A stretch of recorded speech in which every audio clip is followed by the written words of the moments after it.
оқысақ, болашағымыз жарқын, келешегіміз кемел болады. Мынау біздің топ ережеміз. Енді іске сәт. Балалар, қазір бүгінгі біздің тақырыбымыз екі өрнектің квадраттарының айырмасы. Квадраттардың айырмасын білу, түсіну және формулаларды қорыта білу, сол формулаларды есептер шығару барысында қолдану. Енді мына топтың бір мүшесі келесі топқа сұрақтарымызды қоямыз. Мыңның кубы қанша? Бір. Келесі топ. Көпесе дегеніміз бір мүшелердің алгебралық құрылысы. Сендер мына жаққа енді. Дәреже дегеніміз санның қанша есе көбейтілгендігін айтатын шама. Шамадан және вариантеде тұратын әртүрлік дегеніміз не?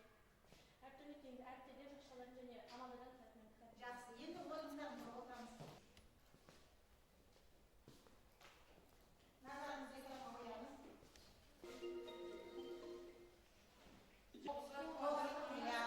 Жақсы.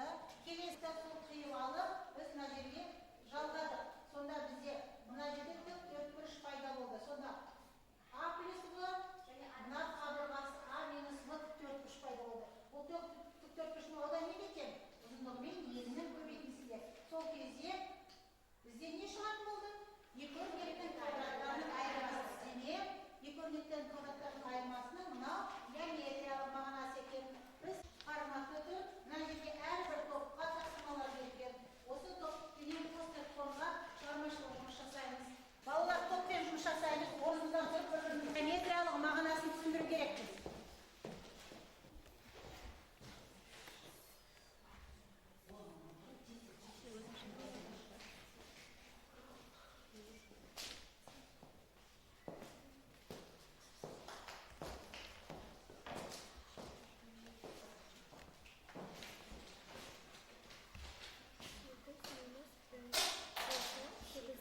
Квадраттан біз 3 сантиметрді қырқып алдық.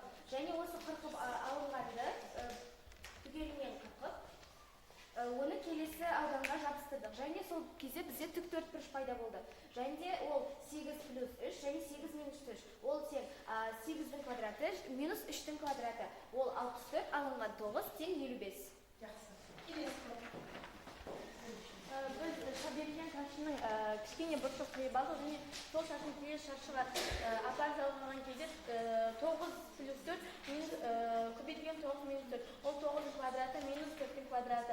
9-ның квадраты 81, 4-дің квадраты 16. Бұл жерде бірден 11 сантиметрге тең шаршыдан 5 сантиметрге тең шаршыны қырқып алу туралы берілген. Біз 5 сантиметр қырыққан соң оның қалғанын қырқып келесі жағына жалғадық. Бұл әртүрлі фигуралар болғанымен де бұлардың ауданы тең. Өзіміз тексереміз. Енді белгілейміз.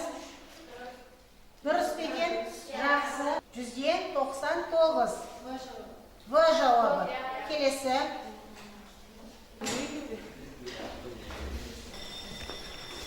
Демек бізде 90% болды. Енді қатемен жұмыс жасаймыз. Бізде қай жерде қате кеттік? 6-шы есепте қате кеттік. Қараймыз 6-шы есепке. Барлығымыз дәптерлерімізге қалай шығарғандығын жазып, өзіміздің қай жерден қате кеткенімізге қараймыз.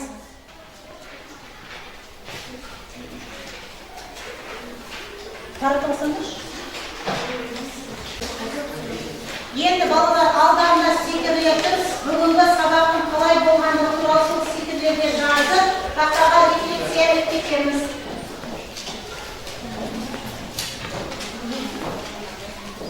Барлығымыз рефлексия жазамыз. Үй жұмысын алдық.